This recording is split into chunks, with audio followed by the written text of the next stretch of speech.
Assalamualaikum to my advisor, Dr. Irwan Ibrahim. I am Najwa Binti Abdul Aziz from BA 244.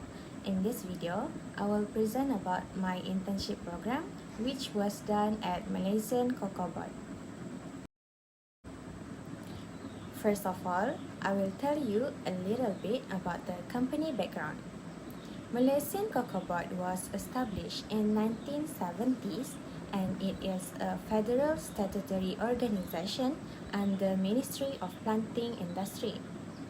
The main purpose of the establishment is to have a competitive and fully integrated cocoa sector in the Malaysian market, and the focus is more on boosting the productivity and efficiency in the production of cocoa beans and increasing the downstream business.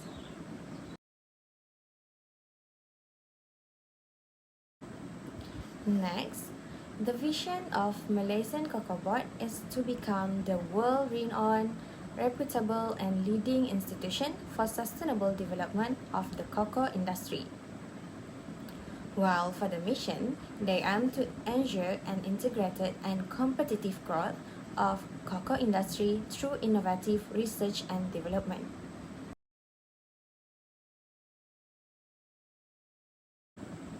Next is product and service offered. License and course program was among the services offered from Malaysian Cocoa Board. While for the products, they offered commercialization of cocoa products such as food and beverages and fertilizer, while for publication, they have it in journal, books and article. And lastly is finished products, which is chocolate and products. And these are the examples of product offered.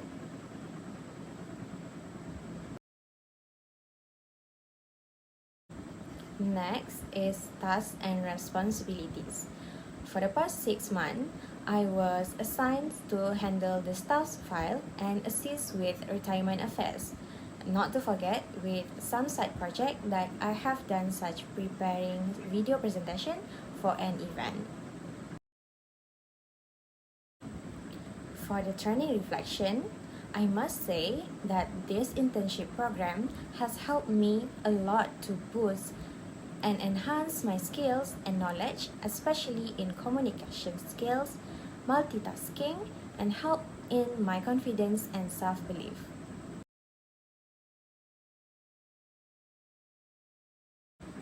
Next, for company analysis, I have used this framework, which was retrieved from studies done by Al-Nuaimi with another 3 authors in 2020. As you can see, the conceptual framework are referring to critical factors that influence sustainable procurement implementation. And the factors are cost, organization, innovation capability, stakeholder, culture, and market. From the framework retrieved, I managed to come up with a SWOT analysis for procurement unit in Malaysian Cocoa Board.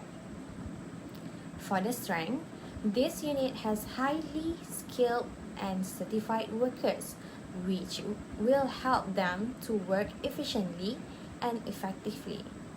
This strength also will help to ease the sustainable development in the procurement activities, since the workers will surely get the idea of sustainable concept and easily adapt with the cultural changes later.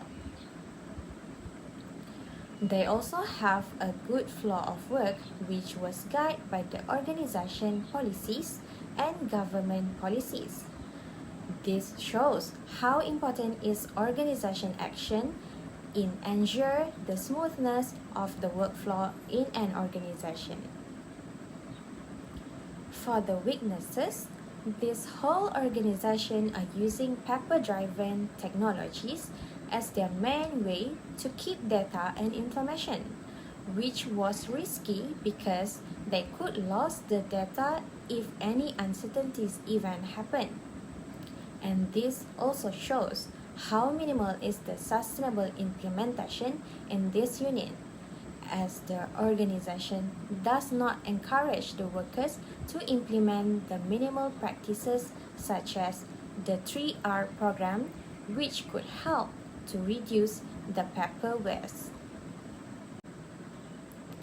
While for the opportunities, it is more on the market side.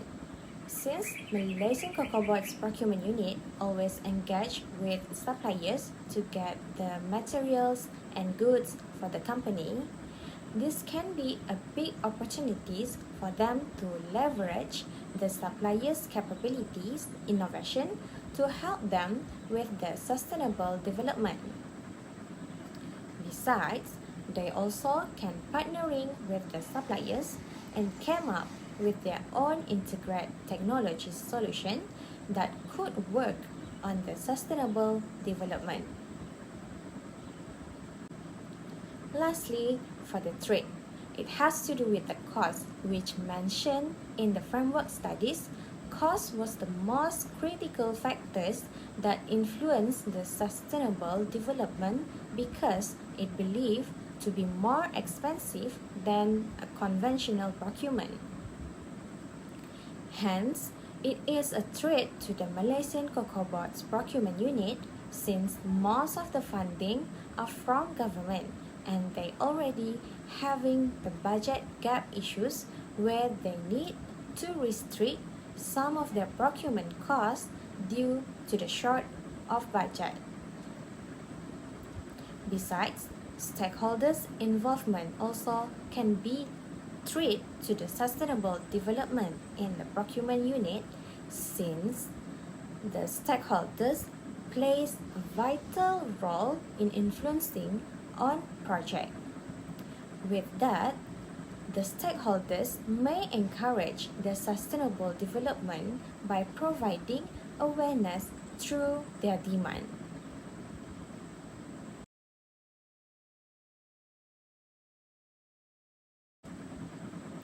Next, I also managed to identify the causes that could influence the sustainable performance in this procurement unit. As you can see, there are people which involved with the education, knowledge, and training given to the workers.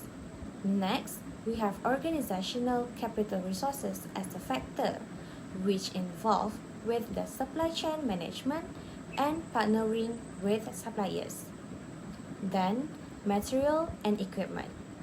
This refers to the availability of green materials and the use of transportation or logistics. And lastly is the process. This refers to the paper-driven technologies used in the unit and the long procurement lead time that could affect the sustainable performance in the procurement unit.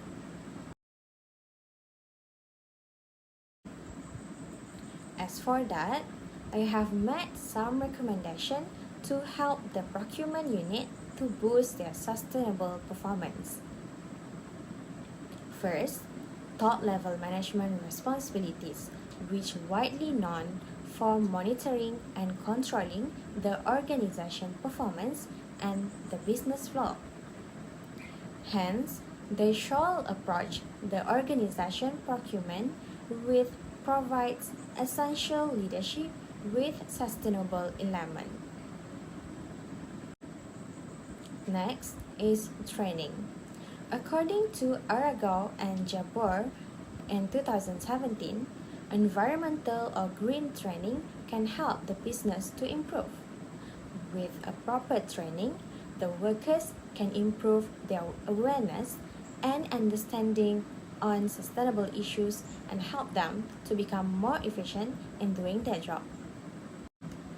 Besides, to implement sustainable in supply chain management is one way to boost the sustainable performance in the procurement unit, since supply chain management involves with selection and procurement.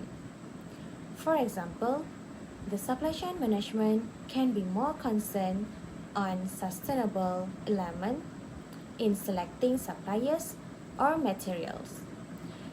They should go for green products or to look more on the way how it produced and to avoid engaging with suppliers who had social issues such as child labor and many more. Lastly is external pressure. External pressure refers to the pressure that comes from government, regulatory, and customer. The government should take their role to create the sustainability awareness among the public and industry, as well as to come up with a sustainable initiative for the industry, such as funding, creating a cost program, and anything related. Automatically, this will help the organization to be more encouraged to implement the sustainability practice to their business and shifting the customer demand to a sustainable option as they has aware about the sustainable issues that can affect the environment and also their lifestyle.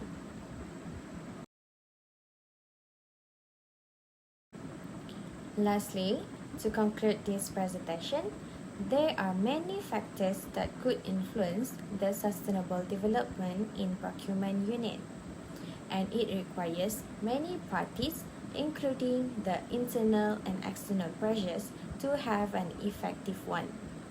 Overall, this internship program has bring me a great experience and helped me to boost my skills and knowledge at the same time.